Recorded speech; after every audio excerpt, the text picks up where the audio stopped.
It's time for the Rick Smith Show. Now, here is the voice of the working class, Rick Smith.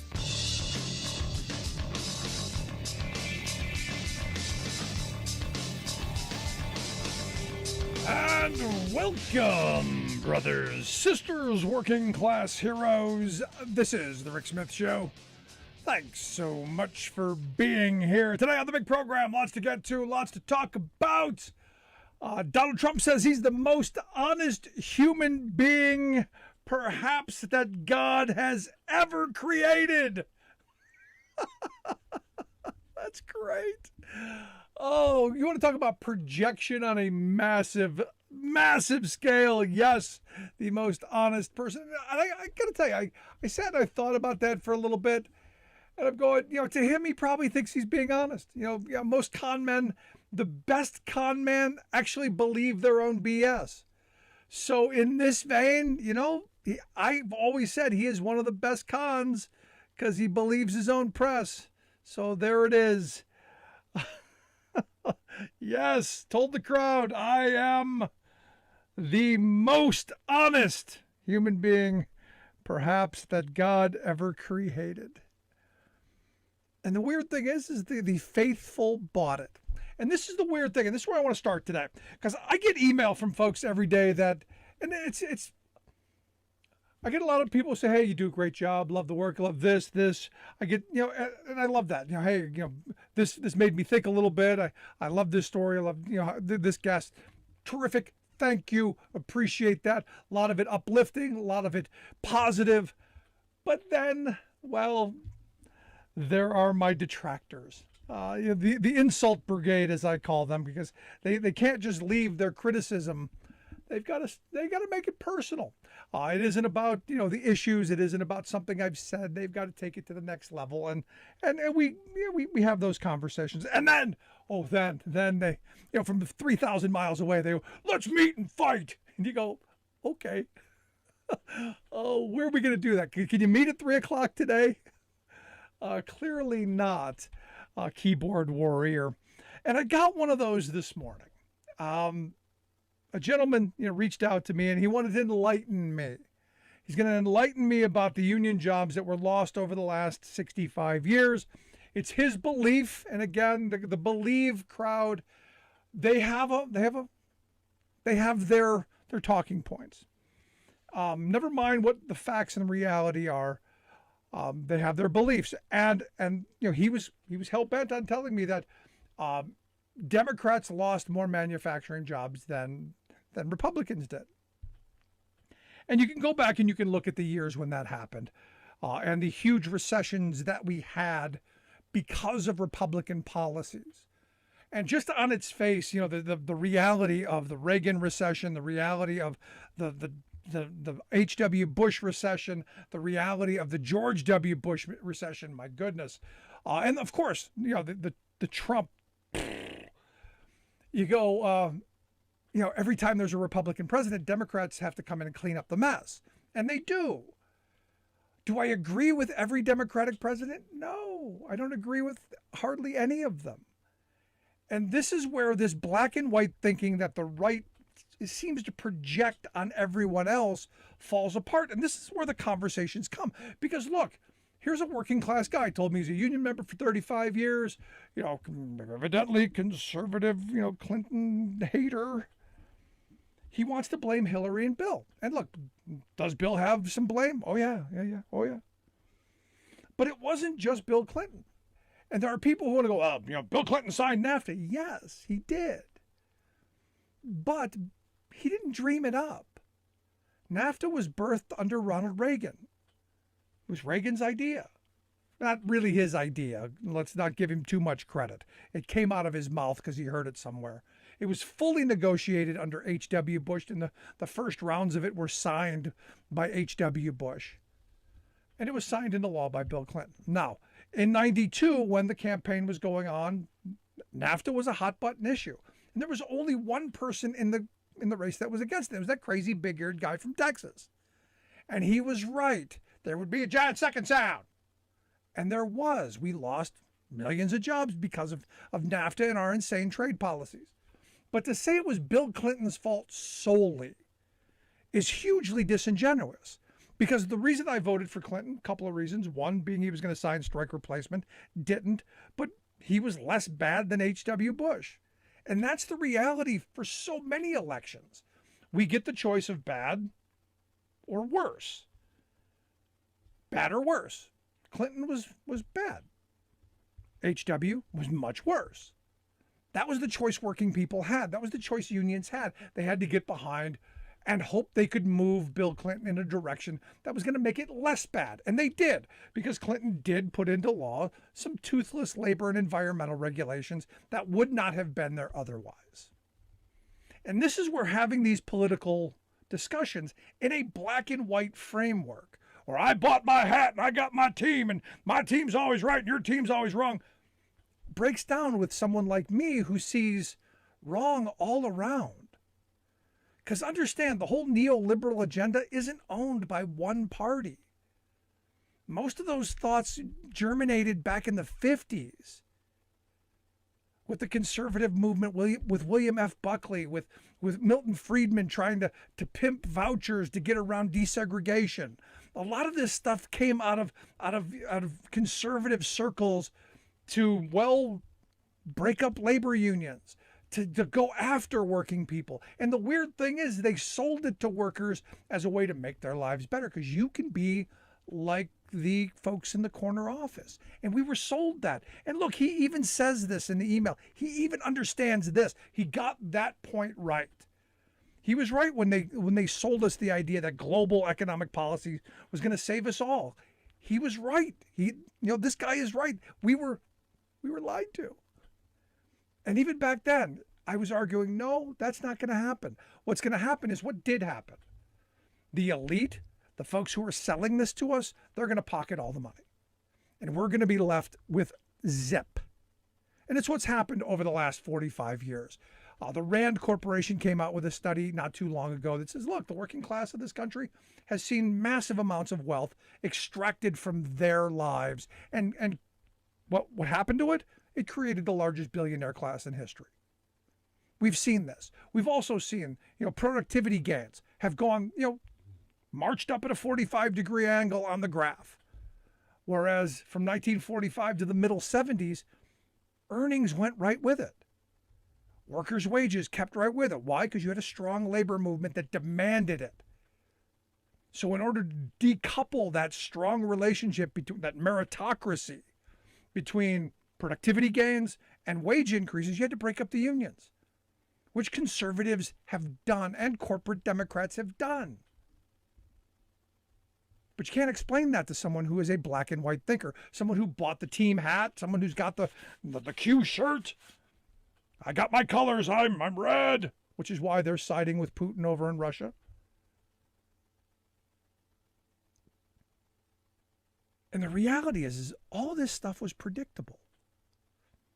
And the wealth class knew. They couldn't come out and tell us what really was going on. There's a great piece in the New York Times this weekend on stealth politics, where the guy's talking about, the wealthy can't tell us what really they're planning on doing because none of us would go for it. They couldn't tell us that they were going to send manufacturing jobs overseas for cheap production to make profits bigger for corporate America so they could dole it out to shareholders and the owners. That wouldn't have sold. No, they sold us. No, it's going to be great. We're going to get cheap products and we're going to all get better jobs sitting in corner offices wearing white shirts and ties. It's going to be utopia. We won't have to do that dirty hard work anymore. Your children are going to have it better than you did. And what did we find out? No, our children got screwed. Our children got sold down the road for a profit motive. Our communities are broken. And look, do I understand the anger these people feel, especially the guy today? Yeah, because I've traveled this country. I've seen broken communities. I've been in communities where that factory was the identity of that community. Where, we used to make this. This was our pride and joy. This is what we were known for. This is who we were. And they snatched it away from us. They took it overseas so that some rich guy somewhere, who knows where, could make more. So they could put more money in their pocket, more money in the investor's pocket. And what are we left with? We're left with a building that's crumbling. We're left with destroyed families. We're left with drug and alcohol problems. We're left with poverty and despair. And you wonder why people are angry. And you wonder why people are angry at both political parties, because nobody's addressing it. Now, I will give Democrats a hand here. They are trying. There are policies that they're attempting to move that they're trying and have been trying. But again, the culture war stuff that keeps being thrown up at us. Hey, stupids, over here. Look at what they're doing over there. Pay attention to that. Never mind the fact that your kids are saddled with a lifetime of student loan debt. Never mind that your children are not going to have the same opportunities that you had. Never mind that American dream you grew up believing possible. Now that's all gone now. Worry about whoever's marrying who. Worry about who's going to what bathroom. Worry about whatever outrage we can feed you, whatever construct we can create to keep you in a tizzy. And we're going to pay these outrage merchants to keep shoving this down your throat and keep giving you someone to blame so that you can contact me and say, you're wrong, Rick, you're full of lies, and you know it was Hillary who did all this stuff. And all I can say is, okay, if you say so. Which is generally meant, well, it's because you don't have a better answer. No, I'm not going to argue with somebody who absolutely knows without having any proof. Because it comes back to, I believe. And this is what happens when we're in this polarized world. No one's willing to give an inch. I'm willing to say, look, this was our politics. The billionaire class of this country bought everybody. The one honest thing that Donald Trump did say that I believe during his 2016 campaign, the one honest thing, he bought everybody. He paid all the politicians to get what he wanted. Because that's what the billionaire class does. I find it interesting. Mike Gibbons last week, and we talked about this, not just on our daily show last week, but also on our Saturday show in New York City. Mike Gibbons, rich guy, said that, rich people pay all the taxes and middle class people pay nothing. And I started thinking about it over the weekend. Do you remember that whole movement around 2010? The T-Twizzlers who were running around going, we're taxed enough already. Which, for those who don't remember, T stands for taxed enough already, TEA. For my Tea Party friends who are in the, flying the flag, didn't actually know what it means. According to Mike Gibbons, you're all wrong because you didn't pay anything. You're not paying enough. So all of that marching on, don't tread under me, I'm taxed enough already. He's telling you you're all wrong. And that's what they believed all along. They were using you as useful idiots that you've always been because they can divide us and pit us against each other and then sit back and laugh at us. And of course, rob us blind. Now, Gibbons let this out. It's not something the wealth class says out loud normally because they like us pitted against each other. They like us infighting. They like us saying, you don't agree with me, I'll meet you out back, we'll fight about it. Because you know who we're not going after? That's right, them. And this way, when we're rolling around on the ground and money's falling out of our pocket, what little we have left, they'll pay somebody to go pick it up and steal that from us too. Because that's what they do. And this is where I reach out to those folks and why I encourage people who disagree with me to reach out. Have these conversations because nothing is black and white. Nothing is absolute. Nobody is as pure as the driven snow. Everyone's got baggage. And look, if there were a Republican out there right now that I truly believe cared about the working class, I'd be supporting them. But here's the reality. Right now, the stated goal of the Republican Party is to attack working people, to pursue policies that are going to enrich the corporate class and the moneyed interests. And nothing says that more than that tax bill back in 2017. Where they made tax cuts for corporate America and the very wealthy permanent, but the pittance that you got, that little bit of, hey, look what we did for you, sunsets in 10 years, and that actually you end up paying back, That should have been the glaring red light that, oh, here, this is look what we did for you. And then in a couple of years, we're going to snatch it back and make you pay for the rest of it with interest, of course, while doing nothing about education, while doing nothing about healthcare, while doing nothing about infrastructure, while doing nothing about making lives better, all while saying, hey, we're going to create jobs. Hey, we're going to bring back manufacturing. Hey, we've identified a problem that everyone agrees on, and did nothing. That's the point. They're going to rile you up, going to get you all tingly in the panties, all bunched up, all riled up, all juiced up, ready to go, going to point you in a direction and tell you to go, just like they did on January 6th. And then they're going to go in their tents and they're going to watch it on TV and they're going to laugh at you, just like they did on January 6th. So I'd love to hear your thoughts. You can email me, rick@thericksmithshow.com. If you got any thoughts, questions, comments, want to hear it, 1-866-416-RICK, 1-866-416-7425. This is The Rick Smith Show, where working people come to talk.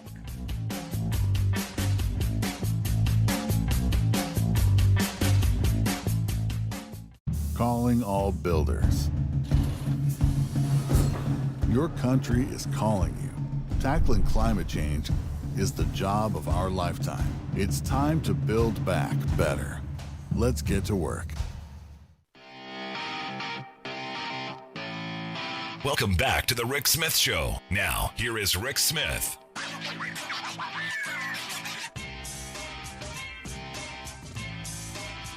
One 866-416-RICK, 1-866-416-7425. Let's quick go to the phone lines. Got Alice on line one. Alice, how are we today? We are good. How are you? Fabulous. What's on your mind? Well, all I want to say is I don't know why we wouldn't want Hillary. My God, she's done everything according to the right wing. And gotten away with it. Yeah. I mean, the woman is brilliant. And, I mean, look at her age, and you know, and they have her sneaking in there and strangling Epstein and hanging him up there all by herself. What a woman. There you go. What a woman. I mean, I'm telling you, I just think I can just picture her all in black, going all ninja, climbing the fence, swinging on bars and across everything, and, you know, sneaking down into that jail, and there you go. I mean, what a woman. There you go. Nasty woman, right? Yeah, you know. Good stuff, Alice. Appreciate it. Bye-bye. Thanks so much. Let's go to line 3. Got Jim over there. Jim, what's on your mind, buddy? Hey, I got a comment about Trump. You know, I kind of find it funny. He's the most honest man. He's the most honest man that God has ever created. You know, I have a theory. I call it the 75% theory. And what I refer to it as is that on any given day, 75% of the American people are morons. And the other 25% of us kind of drift in and out from time to time. But it just, you know, I think they're just mainly basically a bunch of scared people that have a lot of fear in their heart, and a guy like Trump just says the stuff they want to hear, Mr. Tough Guy. But, you know, I don't know how we're going to get it out of them. I almost think sometimes he might have to do what they do when people get kidnapped by cults, take them somewhere and deprogram them. But I appreciate your thoughts. Thanks so much, Jim. Appreciate it. No, I've said the opposite. I think they've all been captured by a cult. You think of the F channel over there at Fox. You think of right-wing talk radio and 30 years of right-wing blather and the dominance that has been there. You know, a generation that's been brainwashed by that kind of, it's, you know, the free market is, you know, invisible hand will control everything, and, you know, those evil socialist Democrats, they're the problem. And yet what made this country great was the New Deal, really. What really made the economy for working people possible were New Deal policies. What made working lives for the first time in civilized history something palatable were social programs that came out of the New Deal. The most prosperous working class in history was right here in this country after World War II. That era right after World War II, right up until the middle 70s, was the time when the working class globally shared the most wealth, shared in the wealth that their labor created. And the wealthy hated that. Because the same people who were against those New Deal policies that Roosevelt shoved down their throat, and working people were in the streets demanding that the people that they're behind trying to stop today. And like I said, there's a great piece over at the New York Times talking about the stealth politics and the billionaires, the Koch brothers and their ilk, who spend billions of dollars on think tanks and enormous amounts of money to influence how we view the world and who we blame. And this is where the left has fallen down over the years. We think our intellectual arguments are always going to win when the right just goes, blame them. And it's so much easier to go blame them, especially if it's someone you don't really like. Look, I'm not a huge fan of Hillary Clinton's. Policy-wise, I think she's got good chops. I thought she was the best candidate in 2016. Not a huge fan, but she was the better candidate. But people, well, want to have a beer with so-and-so. Yeah, I would love to have a beer with George W. Bush. Seemed like a good guy to have a beer with. Don't want him to be president. And this is where our politics have to come back to. I want smart people with good policies that are going to solve problems, not create them. And understand what corporate America wants is they want to solve problems for them, but create them for us. And people say, well, NAFTA didn't work the way it was supposed to. No, NAFTA worked exactly as it was supposed to. Oh, the end of Glass-Steagall didn't work the way it was supposed to. Nope. Worked exactly the way it was supposed to. These policies make rich people richer, and the rest of us, especially the working class, make us much poorer. That, my friends, that's the goal. And until we wake up to that very basic fact, that simple rule of American economics, we're going to continue to allow ourselves to be easily sliced and diced and pitted against each other. White, black, male, female, gay, straight, whatever. Blonde hair, dark hair, 2 thumbs, 1 thumb. It's not going to matter. They're going to figure out a way for us to keep attacking each other. The old Jay Gould quote, I can pay half the working class to murder the other half. That is their living mantra. And until we get past that, and as working people, say that our interests of leading the best life we can, life, liberty, pursuit of happiness, economic opportunities for all of us, until we can agree on those things, we're screwed. And maybe it's the next depression that brings us back to this. I don't know. But we better figure it out, and we better figure it out quick. I got lots to get to. Lots to get to. If you're just tuning in, make sure you grab the podcast so you never miss a second of the program. You can do that at thericksmithshow.com or wherever you get your podcasts. Make sure you never miss it. And share with your friends as well. Going to take a quick break. Right back after this. You're listening to The Rick Smith Show. We're working people. Come to talk.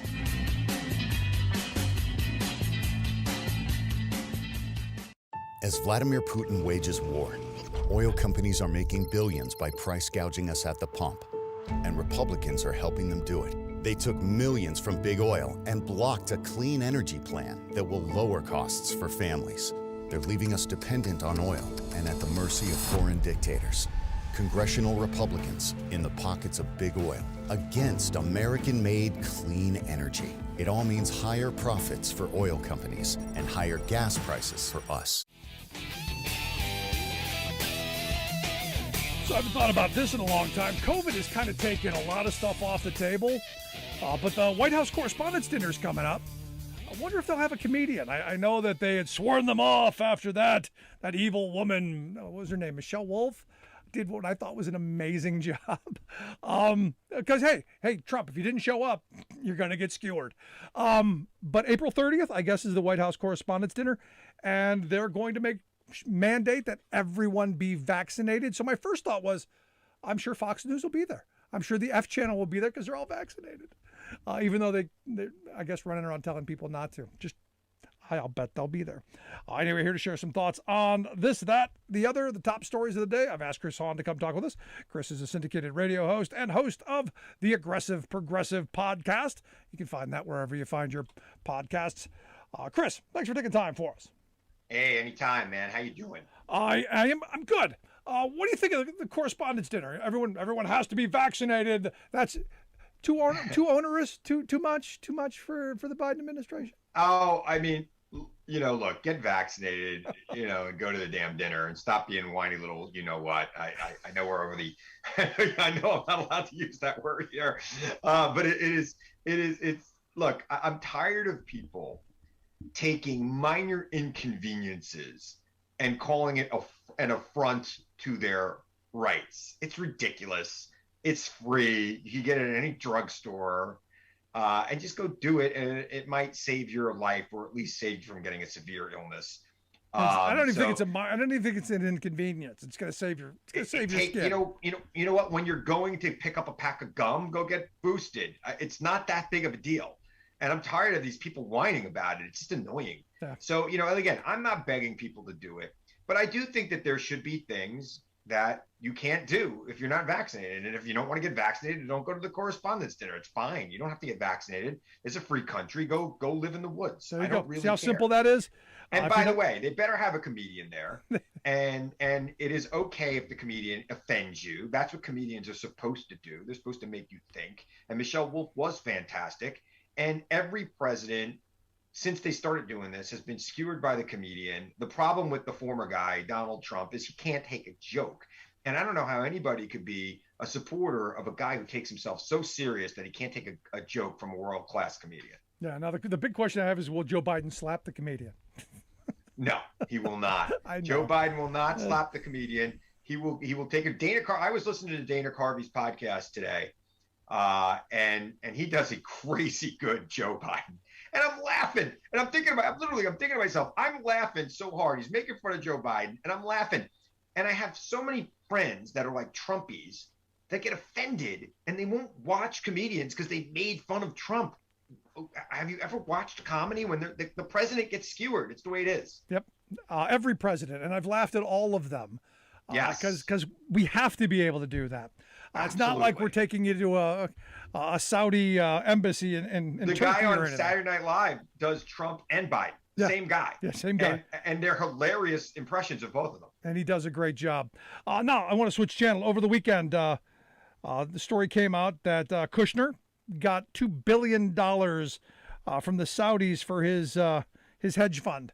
This is kind of a big deal because, a lot of the noise around was maybe this was a payoff for the Khashoggi thing. When you execute somebody and you saw him up into little pieces and carry him out in bags, that's kind of a big deal. I think $2 billion is a lot for that.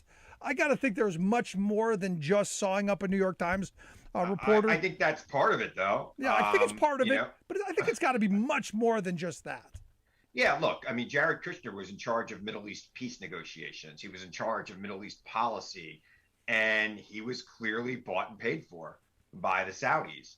And, we want to talk about what's in Hunter Biden's freaking laptop. Let's talk about what Jared Kushner was doing while he had an office in the West Wing that earned him $2 billion from the Saudis. That's real money that we can trace, that we know is there. What did he do for them to deserve that? Because let's face it, the guy is not some financial genius. He inherited a lot of his money.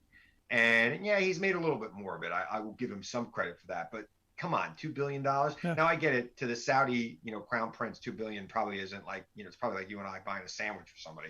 But it's a hell of a lot of money. Yeah, but here's the thing, and this is where you brought up Hunter Biden, and I, Hunter Biden doesn't have any role in government. I mean, none. Unless you can show me a quid pro quo where he went to Joe and Joe did something, I don't care what he did because he had no influence. This is a whole different deal. Yes. I want to know what's on Jared Kushner's laptop. I want to know what Dumb Jr. was doing in the name of We the People. And this is the weird thing because my conservative friends, my Trumpy friends, my Q-nut friends, they don't seem all that concerned, which is weird. No, we knew he was stealing from us. We didn't know Joe Biden was stealing from us. We want to know what he stole. That's the thing, right? It's like we've got this fake conspiracy about Joe Biden. They keep talking about, well, he had to deal with Burisma. He had to deal with this. I'm like, okay, show me the crime. I mean, in America, unfortunately, people trade off of their parents' political power. Yes, remember Billy Beer? Forever. Yes. Right? I made a joke on my radio show the other day. I'm sure Tad Lincoln was out there, trying to get some money off of his dad, Abe Lincoln. I mean, it's been going on. No, everybody remembers Billy Beer. You remember Billy Beer? Of course. Everybody remembers Roger Clinton. Everybody remembers there was somebody trying to just sell their name. but they didn't have Well, access how to about get Michael policy Reagan? moved. Michael Reagan is still living off Ronald Reagan's name. Yes. Still. Yeah. So, but here's the weird thing. The weird thing is the advisors of this, the Crown Prince's money said, no, this isn't a great idea. And the Crown Prince said, no, it is a good idea. So to me, this smells. This smells bad. Oh, completely smells bad. And, you know, I there should be some investigation, right? If we're going to invest, because let's face it, if the Republicans take the House, there'll be 15 committees looking into the Hunter Biden laptop incident. But nobody will want to talk about the $2 billion handed to a man who's basically, his portfolio in the White House was basically being president, right? Like Jared Kushner was the guy who actually was running the government when Donald Trump was president of the United States. Donald Trump was just making speeches and, you know, blowing things up. Yeah, exactly. Now, since you brought up, investigations, there's a long-going investigation. Maybe you've heard of it. In my view, hasn't been going fast enough. Haven't heard enough about it. But there's this January 6th committee thing that maybe you've heard of. Yeah, I've heard of it. Over the weekend, I haven't heard much lately, but I've heard of it. Yeah, over the weekend, there's been some news that maybe there's enough. Well, actually, they came out and said that there is enough. They've concluded there's enough evidence to make a criminal referral against Trump to the Justice Department. But, you know, the reporting coming out, everyone's a little split on whether they should or they shouldn't. Liz Cheney says there's no split. So why the reticence? I don't know. If there's evidence that the man committed a crime, charge him with the crime and let the Justice Department and let the justice system in this country deal with it. The man, in my opinion, committed the man led a coup attempt of this country. We've seen enough. At least enough for a jury to decide. I mean, I don't want to be the judge and jury. I don't know that I've seen all of the evidence. And if this man has a case to defend himself, that's his right in America. But no man or woman in this country should be held above the law. We are a country of law, not a country of men. And to think that because Donald Trump served as president, he's going to be treated differently than you or I would be treated, that is not what we're about in this country. No, I'm with you, but the sad reality is you know, the wealthy and the elite, they are treated much differently. And look, I want to say this, Rick. I don't think Donald Trump will ever serve a day in prison. And I think if he's convicted of a crime where he would go to prison, I think it is incumbent on whatever president of the United States is president at the time to pardon him, because I don't think we want presidents going to jail. But that said, I think the nation deserves to know what this man was up to so that he doesn't get elected again.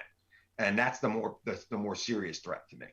No, and I said from the beginning of all this that there's no way that we're gonna hold this guy accountable, because we haven't. And you're right. We don't do this, but but at some point we should, for the big stuff. I don't want there to be every administration looking at the last one going, okay, and nitpicking. But I don't know what happened on January 6th was kind of a BFD. I mean, it was kind of a big deal.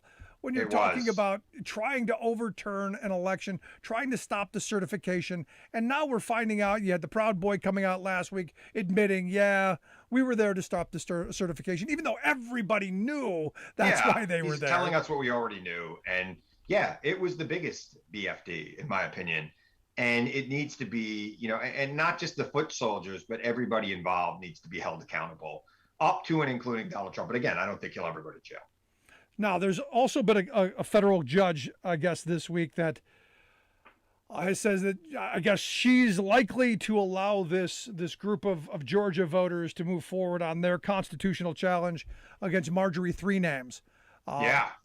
Because they're saying, look, you know, how can you run for re-election when, you know, this January 6th thing is out there? Thoughts on this? Look. This woman is a danger to democracy. Now, I know we sometimes take her less than seriously, but there are a lot of people in this country who take her very seriously. And she's out there, basically, anybody who disagrees with her is a pedophile, right? And yeah, we laugh it off, but somewhere there's somebody reading this saying, oh, Mitt Romney's a pedophile, I better go do something about it, right? And like we saw with Pizzagate, she's a danger. When you're dehumanizing your opponent, it's a danger. Now, whether or not she was given tours to insurrectionists on January 6th, I don't know that you could disqualify somebody from running for Congress without them being convicted or if truly being proven, or maybe the standard's lower. I want to hear what the court has to say. But if she had anything to do with anything on that day and was giving tours and giving aid and comfort to insurrectionists, then she too is an insurrectionist and she should be held accountable. I believe that people like Josh Hawley and Ted Cruz should be equally held accountable. Yeah, they're not as vitriolic in their rhetoric towards their opponents, but they were just as culpable on January 6th. No, and look, I think all of the people that they've tried to get in front of the committee should be forced in front of the committee. I look at my congressman, Scott Perry. I want to know what his actions were on that day. I want to know what Jim Jordan's actions were. What did they know and when did they know it? Absolutely. I want to know too. And look, if you're a serving representative of we the people, we have a right to know. We have a duty to know what you were doing in our name, on our payroll, in those moments. And we should be demanding that, not just going, oh, hey, we choose not to participate. Nonsense. We should be dragging them in there and sitting them in the seat. Agree. Cuff them. Bring them in. Absolutely. You don't want to go quietly. You don't want to do it. You don't want to do the right thing by the country. By the way, you have a right in this country to take the fifth if you think you're going to be incriminated. You're going to incriminate yourself. That's your right under our Constitution. But you know what? You don't have a right to not show up. Exactly my point. You're listening to The Rick Smith Show with Chris Hahn. Chris is a syndicated radio host and host of the Aggressive Progressive podcast. You can find that wherever you grab your podcast. Also, check out his website, chrishahn.com. We'll get links out on social media how you can take a look at that. I want to get some of your thoughts on the big news today is Finland and Sweden are looking to join NATO after seeing what Russia is doing in Ukraine, and Russia not happy about it, actually threatening Sweden and Finland, saying, hey, you could be next. We are really on the brink of World War III, aren't we? I go back and forth on this and what we should do, and we should let them into NATO tomorrow. Like, there shouldn't be a debate. Just let them in at this point so that we don't get to the situation where Russia feels like it just march into Finland and Sweden. I think that we should be defending what Russia doesn't control in Ukraine. We should move in there with the peacekeeping force, NATO, any willing partner in this world. We should put sanctions on China if they're not going along with the rest of the world and dealing with this. We should stop trading with China, which I know that you would definitely support in your union role because it would mean for a lot of jobs here in the United States of America. We got to lock this down. There was a order in this world. You don't just march into countries for no reason without provocation because you're the bigger, stronger country. And I think if we had, a carrier group sitting in Odessa, I don't think Vladimir Putin's invading Odessa, right? Because our F-22s could take out a MiG before the MiG even knows the F-22's anywhere near it. So let's, I don't want a war, and I don't think that Russia wants a war with the United States either because of how it would end, right? We would all be dead. So, at some point, peacekeeping needs to be part of our agenda here, and we need to do something to keep the peace and keep the peace in Finland and Sweden and keep the peace in where Russia isn't in Ukraine. They pulled out of Kiev. Okay, well, we should pull into Kiev and say, this is ours now. We'll deal with it and just leave it at that, like we did in Berlin. Not us, NATO. NATO, yeah. Yeah, I'm still. My problem with that is it will be viewed as us versus the Russians, and from people that I'm talking to, Russia still sees this as a righteous war. They're fighting Nazis, and they're winning. They're propagandists, and their propaganda is being believed by Russians. So we need to go into Ukraine, and then we need to put up a big TV antenna, and we need to beam into Russia everything we can, and we need to break that propaganda hold as well over there, just like the propaganda that's happening in this country is misleading people. It's even worse there because 90% of Russians get all of their news from the state, even though there were free media outlets, non-state controlled media outlets in Russia up until a couple of weeks ago. 90% of Russians didn't choose that. They chose state TV. And that's scary. It almost sounds like some of my friends. Yeah, it's where we are. But the story today also, and I wanted to get your thoughts on this, is that there's the possibility that Russia used chemical weapons in the city of Mariupol. Have you heard anything on this? I haven't heard anything on this, but it wouldn't shock me if they did. Again, what are we waiting for? I mean, do we just let Ukraine fall? Do we just let the Ukrainian people die? Do we allow a genocide? I mean, I am the grandson of Holocaust survivors on my father's side, German Jews who fled who fled tyranny, who fled the Nazis. And when I see the pictures of Bucha and I hear the stories, of chemical weapons being used, I just ask myself the question. I mean, we heard these stories about what was going on in Germany in World War II, and we didn't, we just let it happen for years before we really got involved. Yeah. So are we going to sit back for years and years, and then he's going to go into Poland or Lithuania or Latvia or one of the other former Soviet satellite nations, and we're going to just say, okay, go ahead. We don't want to have World War III. We don't want to go to nuclear war here. Do the Russians love their children too, to quote Sting? I don't think he wants to have a nuclear war either. So, maybe we need to put a line up. We need to put a line of tanks up and see if he wants to cross it. I don't think he does. And I know that's very hawkish and it doesn't sound very liberal, but I think just watching innocents die for nothing, for no reason, is just sickening. It gets me sick. And again, I just think about my grandparents fleeing Hitler, and it doesn't look that different to me. Yeah. Sorry. No. I know your audience probably hates this. I'm not Right. disagreeing with you. I'm thinking about all of the people here who would not be behind this. I'm looking at a Republican Party that sadly is a good 63 of them voted not to support NATO and Ukraine in this. I'm looking at the movement in this country that would cause division, and I'm thinking of the horrible stuff happening here. And my mind is going in all these places, and I'm not disagreeing with you. By the way, it wouldn't just be Republicans that would be against this. There'd be a lot of liberals against it too. It would be a very difficult thing for us to do here in the United States of America. We couldn't do it alone. We'd have to do it with 120 other countries behind us, not just NATO, but the entire world standing up and saying, we're done with this. We're going to stop this. We're going to have a new world order where we have peace in this world, and we don't solve our disputes at the point of a nuclear bomb. And it would be, I don't ever think it's going to happen. And I know I sound like a hawk and I don't want war. I just think that where there is a war and there are people being pummeled and nobody's defending them, and we can easily defend them. The Russians are clearly not good at conventional war. And, a very lightly equipped, decentralized Ukrainian military held them at bay for 45 days now. The United States military, with its NATO allies, would push them out within a week if it was just a conventional war, if we wanted to. This would not last long. And I'm not even saying we do that. I don't think we should go on the offensive. I think we should say, here's our line, don't cross it, and we're putting some people there. And if you fire on them, you're firing on us. And leave it at that. Call it peacekeepers. We won't call it offensive people. We're there to keep the peace. Well, we'll see what happens. But Chris, I appreciate the thoughts. Great talk with you, my friends. Hope people will check out the podcast, the Aggressive Progressive Podcast. You can find that at chrishahn.com or wherever you get your podcast. Chris, great stuff. Appreciate the time. Always.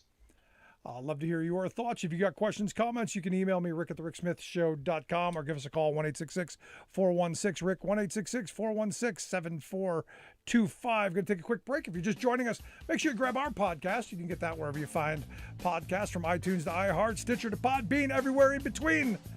Right back after this. Stick around. You're listening to The Rick Smith Show.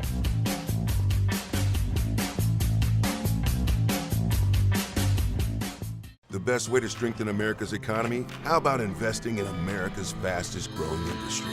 Clean energy. It means millions of jobs that pay well and can't be outsourced, and lower utility costs for families. Congress, let's get it done. You're listening to The Rick Smith Show, where working people come to talk.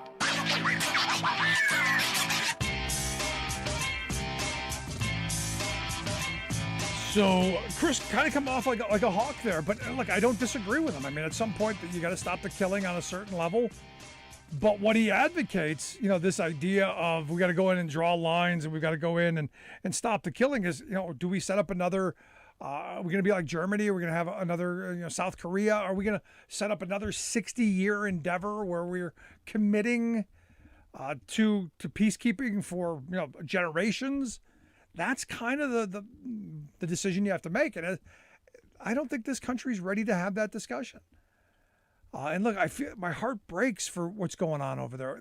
There really is a genocide going on over there. And I likened it to an abusive relationship. The idea of, well, if I can't have you, nobody can. That's what's going on. I mean, they're trashing that country. They're bombing everything, carpet bombing stuff, and killing thousands of people. The story out of Mariupol is 20 upwards of 20,000 people dead. Civilians. We're not talking about soldiers. I mean, and look, there's global outrage, but not on the scale that I don't know that you would kind of hope. Not on the global scale that you would think that you'd want to see. Where's the moral outrage from the religious right? Not a peep. Where is the right-wing war hawks? Where are they? Oh, that's right. They're on the other side. I actually had someone tell me that they wished Putin would hurry up and take over Ukraine so that they could stop killing all those people. Like those people defending democracy and fighting for freedom, somehow an inconvenience. And I asked him, I said, well, what would happen if someone invaded Pennsylvania? What would you do? Well, I'd fight. I go, what do you think they're doing? Even if the fight was when you knew you were going to lose, what would you do? Which is why, again, I come back to we should be giving them all the things that they need, and we are. We're sending stuff. We should be sending more to help them defend themselves in this moment. But I'm still not in favor of sending U.S. troops into Ukraine. I line them up on the border. I'll line them up in Finland and Sweden and let them in immediately. But I don't know. Love to hear your thoughts. You can email me, rick@thericksmithshow.com. Going to take a quick break. When we come back, good story on union organizing. Going to talk about some of the victories at Amazon and Starbucks. And maybe a little bit about where the future of unions and workers' rights are going to take us. Quick break, right back after this. Stick around. You're listening to The Rick Smith Show. We're working people from the top.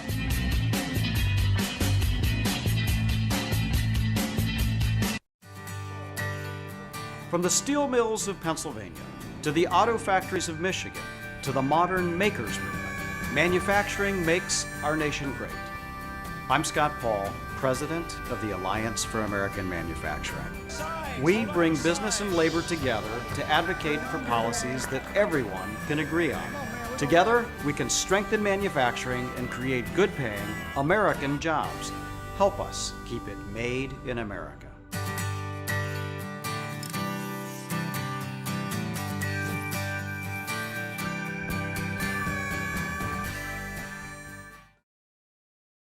I fell down the rabbit hole of answering just far out, one guy, well, we'll meet in the street and we'll fight. I'm going, you live in Montana. You think you're going to make it to Pennsylvania by 3 o'clock today? Crazy stuff. Good news over the weekend. You may remember last week we talked a little bit about the fact that a woman in Texas was arrested because she had an abortion after the 6-week period. You may remember this. They arrested her for what they called a self-induced illegal abortion. She was taken into custody on Thursday, charged with murder, held on $500,000 bond. She eventually got out. Well, the local district attorney there on Sunday dropped the charges and let her go, saying, it's prosecutorial discretion. That rests with the district attorney's office. They were not going to move on this. It's not the state of Texas decision to do it. It's the district attorney. That this person is following their oath, and the only correct outcome was to let this woman go. Now, the question then became, at least my question is, how'd they find out? I want to know who ratted this woman out to the state. I want to know if it was the hospital. There are some reports that I have seen that they were notified by a hospital. There are some reports that maybe the bounty hunter law was part of this.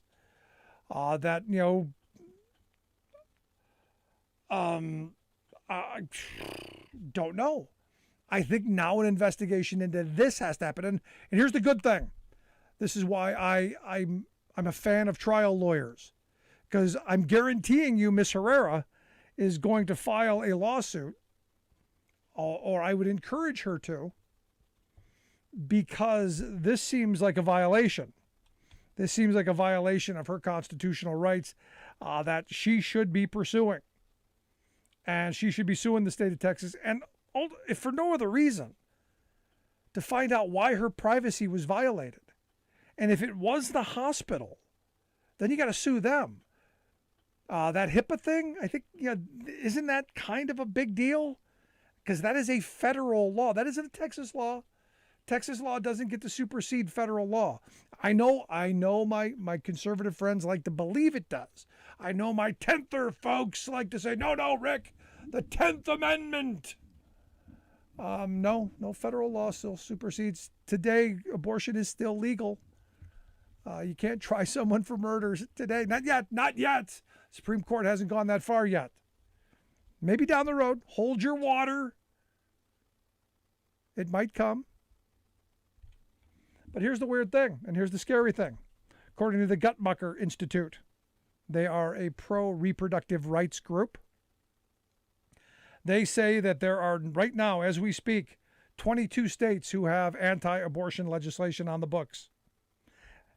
These 22 states either outright ban abortion or ban very early on in pregnancy. Now, I always thought that 20 weeks was the cutoff.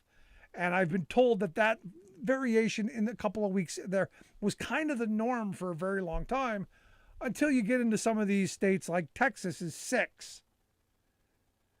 Which, from what I've been told, and again, I don't know everything.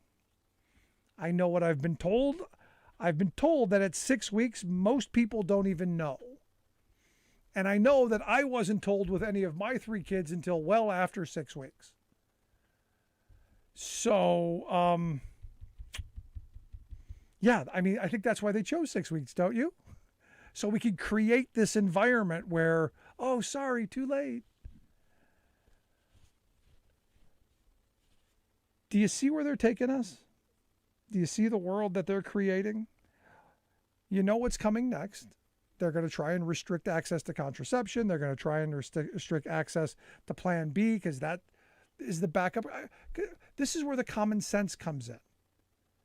You could be against abortion. And I personally am.